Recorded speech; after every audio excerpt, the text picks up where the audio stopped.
Rustin, c'est une histoire de pionnier. Tout commence au Batignolles, dans le 17e arrondissement de Paris en 1903. Journaliste sportif, Louis Rustin est aussi coureur cycliste amateur. Il connaît bien la grande préoccupation du début du XXe siècle, les crevaisons, fléau des premières automobiles et des bicyclettes. Avec son associé Jean Larocque, il ouvre une boutique atelier de réparation et rechappage en pneumatique. 1908. L'entreprise Rustin est désormais à Clichy. Louis Rustin impose une vision qui illustre encore l'esprit de l'entreprise en 2021. Toujours un temps d'avance, avec le premier brevet d'un dispositif anti-éclatement des pneumatiques pour tout véhicule. 1922. Louis a toujours une idée en tête, lutter contre les crevaisons.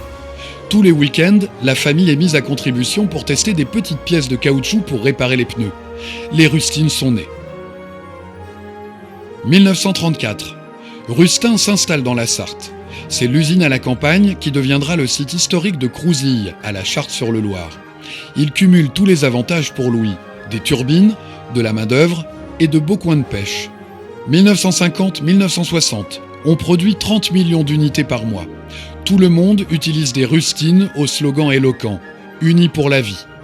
La marque Rustine est très présente avec le trophée Rustine sur le Tour de France, Critérium National, Paris-Tours ou la classique Bordeaux-Paris, remportée en 1963 par le Britannique Tom Simpson.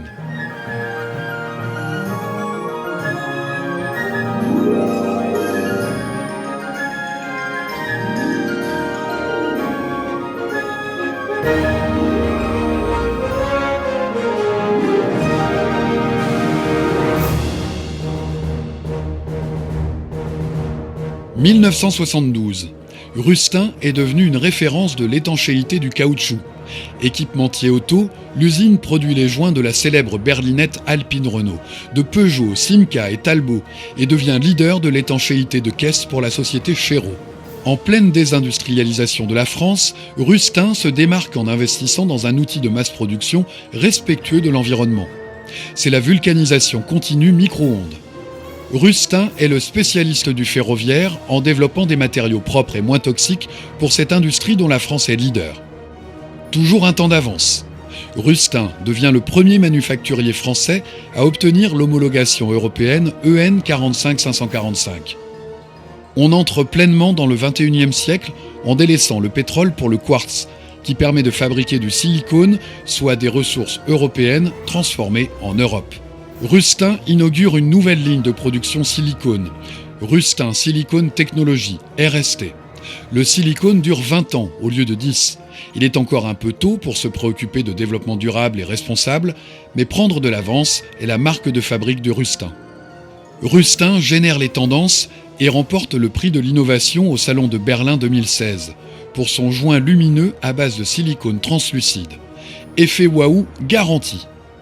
2021, de nouvelles opportunités de croissance pour le silicone et le développement de l'activité nécessitent plus d'espace. Pour Louis-Alain Rustin, dont la devise pourrait être « On nous copie ou on nous suit », un nouvel outil de production industrielle s'impose. Rustin inaugure sa nouvelle usine à Neuillé-Pompierre, en région Centre-Val de Loire.